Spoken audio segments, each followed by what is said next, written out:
Welcome back to Shoaib engineering AJE channel. और दोस्तों आज हमारा है तीसरा दिन और हम पढ़ने वाले हैं SSC JEE 2024 में मैकेनिकल इंजीनियरिंग थर्मोडायनेमिक्स से रिलेटेड मोस्ट एक्सपेक्टेड क्वेश्चन जो आपके SSC JEE 2024 के एग्ज़ाम में देखने को मिलेंगे, ये वादा है हमसे। अब मैं आपको बता देना चाहता हूँ दोस्तों, जितनी भी PDF नोट्स होती हैं हमारे चैनल से रिलेटेड वो आपको टेलीग्राम ग्रुप एक डेडिकेटेड बना है सोएब इंजीनियरिंग, जो कि डिस्क्रिप्शन में लिंक है, आप जाके वहाँ से पा सकते हैं। तो अभी तुरंत चैनल को सब्सक्राइब करिए। चलिए नेक्स्ट स्लाइड पे चलते हैं। पहला क्वेश्चन हमारे कंप्यूटर स्क्रीन पे है, अगर आप समझ पा रहे होंगे तो एक बार मैं आपको समझाने की कोशिश करूं। यहाँ पे लिखा हुआ है कि work done in A free expansion processes. अब जो वर्क डन है वो फ्री एक्सपेंशन प्रोसेस में क्या होता है, तो सबसे पहले आपको समझना होगा फ्री एक्सपेंशन क्या होता है। Free expansion in the sense, जैसे कि मान लीजिए आपके पास गुब्बारा है। गुब्बारा एक ऐसा गुब्बारा है जिसमें इलास्टिक गुब्बारा है, उसमें आपने क्या किया 2 किलो, जैसे कि एक आपके पास एक बलून है, ठीक है। अब बलून में आपने क्या किया, उसमें 2 kg प्रेशर का ही वायु वहाँ पे जा सकता है, एयर जा सकता है। आपने 2 kg भर दिया। अब क्या किया 2.1 kg भर दिया। इलास्टिक है तो थोड़ा सा तो एक्स्ट्रा हो गया, मतलब कि बाउंड्री उसके बीच में नहीं है, मतलब कि वो एक्स्ट्रा यहाँ पे एक्सपेंशन हो गया उसका, ठीक है। तो आप समझ पा रहे होंगे, जैसे कि मान लीजिए गुब्बारा होता है या फिर कोई भी टायर होता है, तो यहाँ पे देखते होंगे कि कभी कभी ऐसा होता है जब एयर इसमें ज़्यादा हो जाता है, लीकेज नहीं निकल पाता है, तो यहाँ पे एक अलग से यहाँ पे एक तरीके से यहाँ पे एयर वैक्यूम क्रिएट करके और यहाँ पे एक अलग से अपना स्पेस बना लेता है गुब्बारे में, ठीक है। या फिर टायर में देखते होंगे, ट्यूब में भी देखते होंगे, ऐसे ट्यूब अगर है, ऐसे आपका ट्यूब है, जैसे कि आप देख पा रहे होंगे ऐसे ट्यूब है, तो ट्यूब में यहाँ पे आप साइकिल के पंचर बनवाते होंगे बचपन में, तो यहाँ पे देख पा रहे होंगे कि एक तरीके से यहाँ पे अलग से यहाँ पे एक नया एक्स्ट्रा पार्ट यहाँ पे निकल जाता है, that is called the free expansion. अब फ्री एक्सपेंशन क्या है, कैसे वर्क करता है, I will be tell you, okay. So don't worry. For example अपने पास क्या है, यहाँ पे आप देख पा रहे होगे, सपोज डेट ये हमारा एक तरीके से ये सपोज डेट मैं आपको एक पिस्टन सिलेंडर अरेंजमेंट समझाने की कोशिश कर रहा हूँ। यहाँ पे समझ आओ कि this is the insulator, okay, all thing will be insulate, okay. So यहाँ पे क्या होगा, वर्क ट्रांसफर नहीं होगा। चलो मैं यहाँ पे बाउंड्री लगा देता हूँ यहाँ पे बीच में, ठीक है, बीच में बाउंड्री लगा लेता हूँ और ये हमारा एक इमेजिनरी बाउंड्री है। यहाँ पे अगर मैं यहाँ से एयर पास करूँ, मेरे दोस्त, मेरे भाई, मेरे यार, तो यहाँ से एयर यहाँ पे पास होगी। जैसे कि ये बाउंड्री को मैं यहाँ पे पिस्टन को उठा के यहाँ से, अगर ये पिस्टन यहाँ पे है, ये अब पिस्टन को मैंने ऊपर उठा दिया यहाँ पे, तो ये एयर इधर चला जाएगा, मतलब फ्री एक्सपेंशन हो जाएगा। और जब फ्री एक्सपेंशन होता है तो यहाँ पे क्या होता है, हीट सप्लाइड रिजेक्टेड जो होता है, जो हीट यहाँ से निकलता है वो 0 हो जाता है, ठीक है। और इसके साथ ही यहाँ पे कोई भी वर्क डन नहीं होता है, ठीक है, नो वर्क डन, ठीक है। तो W यहाँ पे भी W 0 हो जाएगा, ठीक है। इसके साथ ही आपका इंटरनल एनर्जी भी 0 हो जाएगा, क्योंकि ये फ्री एक्सपेंशन होता है, ठीक है। इसके साथ ही जो हमारी एंथैल्पी भी होगी H1 बराबर H2। ऐसा नहीं है कि यहाँ की एंथैल्पी और यहाँ की एंथैल्पी यहाँ जब आएगी इसकी enthalpy will be increase, okay. So option number कौन सा करेक्ट हो जाएगा मेरे दोस्त, तो ऑप्शन नंबर आपका जो होगा वो हमारा ए करेक्ट हो जाएगा, मतलब work done will be 0, okay. So moving forward in the next question. अब नेक्स्ट क्वेश्चन ये आ रहा है कि हीट एंड वर्क क्या है। तो सबसे पहले आपने बचपन में पढ़ा होगा यार, थर्मोडायनेमिक्स जब भी पढ़े होंगे, तो हीट एंड वर्क बेसिकली क्या होता है, ये पाथ फंक्शन होता है, पाथ पे डिपेंड करता है। अब ये पाथ फंक्शन होता है, पाथ पे डिपेंड करता है, मतलब आप समझे नहीं तो मैं आपको समझाने की कोशिश करता हूँ। हीट एंड वर्क क्या होता है, बेसिकली आपका क्या होता है, पाथ फंक्शन होता है। जैसे कि मान लीजिए कि मैं आपको बता देता हूँ कि अगर मान लीजिए यहाँ पे एक कोई भी यहाँ पे एक तरीके से मतलब समझ लो एक सबस्टेंस है, ओके। अब यहाँ पे क्या कर सकते हो, ये पाथ फंक्शन होता है, मतलब कि अगर आप यहाँ से फोर्स लगा रहे होगे F1 इस साइड से, ओके, सो आपकी ब्लॉक इधर जाएगी, इधर जाएगी, इधर जाएगी। बट अगर इधर से फोर्स आप लगाने की कोशिश करोगे तो आपकी ब्लॉक किधर जाएगी, इधर इस डायरेक्शन में जाएगी। मतलब आप देख रहे हो इस पे फोर्स लगा रहे हो तुम, अगर यहाँ से मान लो यहाँ पे 20 न्यूटन का फोर्स लगा रहे हो सपोज दैट, और इधर से भी आपने क्या किया F2 is equals to 20 newton का फोर्स लगा रहे हो, बट आपने क्या किया, बस आपने direction will be changed, okay. But क्या होगा, ब्लॉक की भी direction automatically will be changed. तो आई होप आप समझ पा रहे हो कि वर्क जो है पाथ पे डिपेंड कर, जैसे ही आपने पाथ चेंज किया, मतलब इस तरीके से इस रास्ते से आपने बदलने की कोशिश करी, तो इसका पूरा जो सिस्टम है, जो पूरा तरीका है बदलने का, वो भी चेंज हो गया, राइट। तो आपने समझ लिया कि वर्क जो है वो एक पाथ है, मतलब इस पर फोर्स लगा के आपने वर्क काम करने की कोशिश किया। हीट भी है, वो भी आपका पाथ फंक्शन है। वो कैसे, मैं आपको बता देता हूँ। अगर आपने इस एरिया को सपोज डेट ये अपना एक तरीके से मतलब कंडक्टर है, इधर आपने इस एरिया को आपने हीट करने की कोशिश करी, मान लीजिए Q1 यहाँ पे हीट दिया, हीट सप्लाई किया, ओके। सो अब क्या होगा, ये भी पाथ पे डिपेंड करता है, तो धीरे धीरे धीरे धीरे धीरे धीरे धीरे ये भी पार्ट अपना क्या हो जाएगा, गर्म हो जाएगा, ठीक है। तो ये देखो पाथ फंक्शन हो जाएगा, ठीक है। तो इसलिए हम क्या कहते हैं, हीट एंड वर्क जो हमारा है वो आपका बेसिकली पाथ फंक्शन है। So the option will be C will be correct answer. Question number third जो आपके स्क्रीन पे है, the measurement of temperature is based on. तो सबसे पहले मैं आपको बता दूं, जब भी टेम्परेचर की बात आती है ना, जब भी टेम्परेचर की बात आती है तो आप समझ लो कि जीरोथ लॉ, क्योंकि और जीरोथ लॉ क्या कहता है, जीरोथ लॉ यही कहता है, जीरोथ लॉ का याद करने का सबसे आसान तरीका आपको मैं आपको बता देता हूँ कि यहाँ पे एक बॉक्स बनाने की कोशिश करता हूँ, ये है, ये है, ए है, बी है, सी है। मतलब अगर ए बी के साथ है, बी सी के साथ है, तो ए सी के साथ भी यहाँ पे कोलैब होगा। लाइक मैं आपको बताना चाहता हूँ, मान लीजिए आपके पास ये राम है और ये श्याम है, ठीक है, और ये आपका घनश्याम है, ठीक है, मान लीजिए ये घनश्याम है, ठीक है। अब कहने का मतलब क्या है कि राम जो है वो श्याम का फ्रेंड है, ओके, और श्याम जो है वो घनश्याम का फ्रेंड है।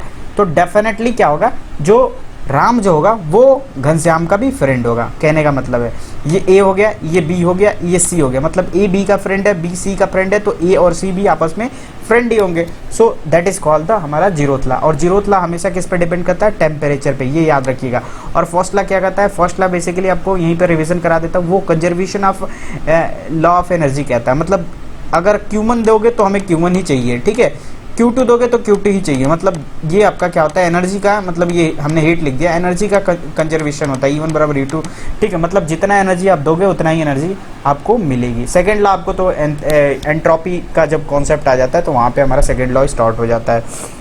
तो नेक्स्ट क्वेश्चन चलता है, आइसेंट्रोपिक फ्लो क्या होता है, क्वेश्चन नंबर 4। जल्दी से आंसर करेंगे कमेंट सेक्शन में, जो भी आपको आंसर आ रही होगी। फिलहाल के लिए मैं आपको बता देता हूँ, आइसेंट्रोपिक फ्लो आ जाता है। तो सबसे पहले आपको क्या करना होगा, आइसेंट्रोपिक फ्लो। तो आपको पता है कि आइसेंट्रोपिक जब भी फ्लो आता है तो यहाँ पे आपको देख सकते हैं, आपने पढ़ा होगा कि फॉर, यहाँ पे मैं लिख देता हूँ आइसेंट्रोपिक में क्या होता है, डेल्टा एस जो होता है वो अपना जीरो हो जाता है। जब डेल्टा एस मेरे भाई जीरो हो जाएगा तो यहाँ पे देख सकते हो, अब मैं एंट्रोपी का फॉर्मूला पूछूं तो बहुत सारे स्टूडेंट यहाँ पे बताएंगे, delta S is equal to del Q upon यहाँ पे T plus delta S generation. ये जो होता है वो एक्स्ट्रा यहाँ पे हीट जनरेट होता है, तो वो हमारा एंट्रोपी जनरेट होता है, तो एस जनरेशन के रूप में मान लेते हैं।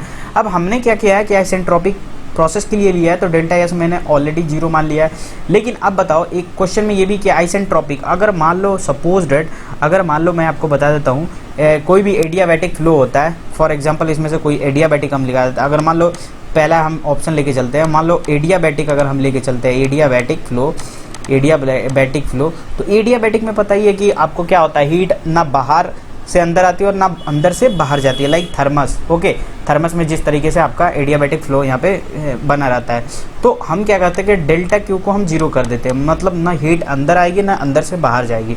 मतलब यहाँ पे डेल्टा एस ये तो ऑलरेडी जीरो था, ठीक है, और ये हमारा क्या होगा, del Q zero by T करोगे प्लस डेल्टा एस जनरेशन यहाँ पे कर सकते हो। तो अब देखो ये जीरो हो गया, ये जीरो, और ये पहले से जीरो है, तो डेल्टा एस जनरेशन आप क्या कह सकते हो, यहाँ पे जीरो कर सकते हो मेरे भाई। मतलब डेल्टा एस आपकी वैल्यू की क्या आ गई, जीरो आ गई, ठीक है। तो अब यहाँ पे आप देख पा रहे हो कि जो आपकी एंट्रोपी है वो आपका बेसिकली जीरो हो गया। So we can see that the flow is क्या होगा, आइसेंट्रोपिक। मतलब आइसेंट्रोपिक, जब एंट्रोपी जीरो हो जाता है that is called the isentropic. तो जब एंट्रोपी जीरो हो जाता है तो उसे कहते हैं आइसेंट्रोपिक। तो आइसेंट्रोपिक प्रोसेस होने के लिए आपको क्या कहना चाहिए, पहली चीज़ है तो आपको क्या होना चाहिए, एडियाबैटिक फ्लो होना चाहिए, और दूसरा आपका क्या होना चाहिए, एडियाबैटिक तो डेल्टा क्यू जीरो, और दूसरा आपका क्या होना चाहिए भाई साहब, रिवर्सिबल होना चाहिए। रिवर्सिबल मतलब टेम्परेचर का टर्म आना चाहिए। तो ये आपका option number way will be correct answer. Okay. So move on the next question, question number 5। Question number 5 आपका देख पा रहे हो, यहाँ पे लिखा हुआ है, एन आइडियल गैस एट ये 20 डिग्री सेंटीग्रेड है, is heated at a constant pressure till its volume becomes 3 times, what would be then the temperature of gases. बहुत ईजी क्वेश्चन है ये, जितना जीरो है मतलब डिग्री सेंटीग्रेड ऐसे है, ठीक है। तो मैं आपको यहाँ पे एक बार थोड़ा सा बता देता हूँ। यहाँ पे कह रहा है आइडिया गैस है 27 डिग्री टेम्परेचर है। तो सबसे पहले आपको मैं बता देता हूँ टेम्परेचर T1 दिया हुआ है, तो T1 is equal to 27 degree है। अब 27 डिग्री सेंटीग्रेड है, तो इसको केल्विन में चेंज करने के लिए 273 के आप ऐड करने की कोशिश करोगे तो कितना हो जाएगा, 300 केल्विन हो जाएगा। इसके साथ ही जो प्रेशर आपका बोल रहा है कॉन्स्टेंट प्रेशर, मतलब इनका प्रेशर जो है कॉन्स्टेंट है। मतलब आप लिख सकते हो pressure is equal to constant, मतलब कि अगर 2 होगा तो यहाँ पे क्या लिख सकते हो कि यहाँ पे P1 बराबर P2 ऐसा लिख सकते हो मेरे भाई, ठीक है। ये ऐसा हम क्या कर सकते हैं, लिख सकते हैं, राइट। अब यहाँ पे देखो प्रेशर कांस्टेंट है, लेकिन आगे पढ़ो क्या रहेगा, इट्स वॉल्यूम बिकम 3 टाइम्स। मतलब अगर suppose that V1 is equal to आपका V हो गया, ठीक है, तो V2 क्या हो जाएगा, बिकम्स 3 टाइम्स, मतलब पहले वाले वॉल्यूम के 3 गुना है, तो 3 भी हमने लिख दिया। तो तो अब क्या कह रहा है, what would be the temperature of the gases, तो temperature of the gases T1 तो ये हो गया, T2 पूछ रहा है। तो भैया बहुत इजी क्वेश्चन है, सारे डेटा आपके स्क्रीन पे, बस फॉर्मूला आपको लगाना है आइडियल गैस इक्वेशन। तो यहाँ पे आप क्या लिख सकते हो, अप्लाई आइडियल गैस इक्वेशन। अब आइडियल गैस इक्वेशन के आप फॉर्मूला यहाँ पे ड्राइव करने की कोशिश करोगे तो क्या होगा, P1V1 अपान T1, यहाँ पे T1 मैं लिख देता हूँ, इज इक्वस टू यहाँ पे क्या हो जाएगा P2V2 और भैया T2। मैं T1 T2 से क्यों, क्योंकि टेम्परेचर है तो टेम्परेचर से डिवाइड कर दिया, डोंट वरी। आप देखो यहाँ पे वैल्यू भर दो, P1 की वैल्यू कितनी है, P1 बराबर P2 है, तो मतलब P1 की जगह पे हमने क्या भर दिया, P ही भर दिया, क्योंकि P1 और P2 दोनों आपस में सेम है। V1 की वैल्यू V लिख देते हैं, इज इक्वस टू P2 की वैल्यू कितनी है भाई साहब, P2 या P1 कहो, ये P ही होगा। और V2 यहाँ पे देखो, V2 हमारा 3V है, 3V, और नीचे डिवाइड था T1 से, T1 की वैल्यू हमारा 300 केल्विन हो गया, राइट। एंड T2 की वैल्यू हमें फाइंड आउट करनी है, ओके। जो कटने वाला है, जैसे P ने P को काट डाला, ओके। अब यहाँ पे 3 धाम है 300, ठीक है, 300 हो गया, ठीक है। अब देखो ये V ने V को काट दिया, अब ये T2 है, ऊपर जाएगा, यहाँ पे ये भी 1/100 है, ये 1/T2 है, ठीक है। तो अब ऊपर जाएगा यहाँ पे 3 एकम 3, यहाँ पे इस तरीके से हुआ। तो इस तरीके से यहाँ पे जब मल्टीप्लाई करने की, ये 3 भी है, ठीक है, तो ये ध्यान दीजिएगा। तो यहाँ पे क्या करोगे, T2 3 तरीके 900 केल्विन, मतलब यहाँ पे हो जाएगा T2 की वैल्यू आपका यहाँ पे 627 डिग्री सेंटीग्रेड, जब केल्विन को आपने उसमें चेंज करने की कोशिश करेंगे तो, ठीक है। ये आपका कटेगा नहीं, ठीक है, ये तो आपका वो मल्टीप्लाई में थोड़ी ना। तो इस तरीके से यहाँ पे 3V और मल्टीप्लाई करेगा 3 तरीके 900 को अगर डिग्री सेंटीग्रेड में चेंज करने की कोशिश करोगे तो 627 डिग्री सेंटीग्रेड, मतलब option number B will be correct answer. Question number 6 देखते हैं, pressure reach a value of absolute zero, okay. So यहाँ पे क्या कह रहा है, यहाँ पे प्रेशर जब भी रीच करता है एब्सोल्यूट जीरो की बात किया जाता है, मतलब एब्सोल्यूट जीरो से कम टेम्परेचर कभी नहीं किया जा सकता है। मतलब आपसे पूछा जाए सबसे मिनिमम टेम्परेचर कितना होता है, तो आपको बोलना है एब्सोल्यूट जीरो टेम्परेचर, और एब्सोल्यूट जीरो टेम्परेचर से आज तक कोई भी टेम्परेचर नीचे नहीं गया है, ठीक है। और ये कहाँ पे पॉसिबल है और ये कितने को कहते हैं, वो चीज़ें मैं आपको बता देता हूँ। तो जहाँ पे आपको जो प्रेशर जो होता है ना, वो आपका 0 केल्विन पे होता है, ठीक है। और 0 केल्विन मतलब यहाँ पे आप देख पा रहोगे 0 केल्विन पे हमारा क्या हो जाता है, पूरे मॉलिक्यूल की सब कुछ स्टॉप हो जाती है। तो काइनेटिक थ्योरी के गैसेस के अनुसार आपने पढ़ा होगा P = 1/3 ρ V स्क्वायर, ठीक है, ρ V स्क्वायर। अब 0 केल्विन में हम यहाँ पे क्या करते हैं, 0 केल्विन में मॉलिक्यूलर स्टेट क्या, और जो तो यहाँ पे 0 हो जाएगा और हमारा वॉल्यूम भी 0 हो जाएगा। तो कुल मिला के according to the third law of thermodynamic entropy जो होगा हमारा, वो हमारा 0 होगा, एब्सोल्यूट 0 केल्विन होगा। और जब एब्सोल्यूट 0 केल्विन होगा तो उसको हम क्या कह सकते हैं, उसको हम कहते हैं भाई साहब when the molecular moment of the system becomes 0। अब मैं आपको समझाने की कोशिश करता हूँ, ये तो मैंने आपको थ्योरी समझा दी, अब मैं प्रैक्टिकली समझाने की कोशिश करता हूँ। भाई यार इसका आंसर क्या होगा, जैसे यहाँ पे मतलब बोला गया है pressure reach a value of absolute zero. Absolute zero मैंने क्या बोला, एब्सोल्यूट जीरो मतलब ऐसा है, कोई भी ऐसा पदार्थ है जिसका टेम्परेचर एकदम एकदम एकदम जितना तुम चाहो जितना कम कर सको, ठीक है, मतलब उससे नीचे नहीं जा सकता। जब किसी भी चीज़ का टेम्परेचर मान लो मेरे पास वाटर है और वाटर के मॉलिक्यूल कैसे होते हैं, ऐसे दूर दूर होते हैं कि नहीं, ठीक है। सॉलिड है कोई, सॉलिड के थोड़े और पास ले लो, ठीक है। गैस ऐसे होते हैं, ठीक है। अब मैं क्या करता हूँ, तीनों को फ्रीज में अगर रखूँ, मैं आपको समझाने के लिए बोल रहा हूँ, फ्रीज तो बहुत उसके आगे कुछ नहीं है एब्सोल्यूट जीरो टेम्परेचर के आगे, ठीक है। अब इसको क्या करने का, तो ये लिक्विड थोड़ी देर में पूरा, ये ग्लास है तो पूरा ग्लास का आकार लेगा, मतलब पूरा जम जाएगा। जब जम जाएगा ये पूरे मॉलिक्यूल्स क्या होंगे, एक दूसरे से चिपक जाएंगे, मतलब एक दूसरे से चिपक जाएंगे, फिर इनमें क्या होगा, एक तरीके से मॉलिक्यूलर मूवमेंट नहीं होगा, ठीक है। मॉलिक्यूलर मूवमेंट पूरी तरीके से क्या हो जाएगा, 0 हो जाएगा, समझ रहे हो। मतलब जितना टेम्परेचर कम करोगे उतना ही मॉलिक्यूलर मूवमेंट क्या होगा, आपस में एकदम चिपक जाएंगे, इसकी डेंसिटी उतनी बढ़ती जाएगी, समझ रहे हो। तो इसलिए हमारा option number D will be correct answer. Question number 7 है, what is the standard fixed point of the thermometry.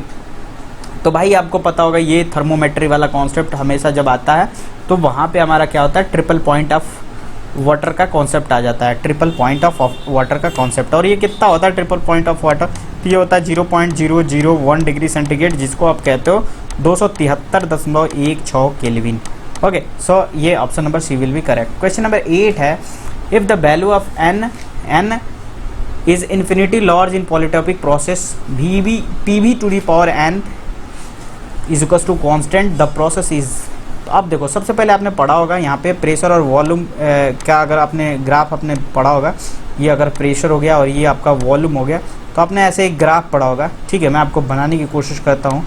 ठीक है, 0 से शुरू होता है, ये 0 से, और यहाँ पे इन्फिनिटी मतलब जाता है। ठीक है, बीच में क्या होता है, यहाँ पे n=1 होता है, इसके बाद n=n होता है, इसके बाद n=γ होता है। अब ये किसका किसके लिए होता है, मैं एक बार आपको यहाँ पे बताने की कोशिश करता हूँ। ओके, सो आप क्या करिएगा, ध्यान से देखने की कोशिश करिएगा। ठीक है, आप इसको क्या करना है, आपको ध्यान से देखने की कोशिश करना है।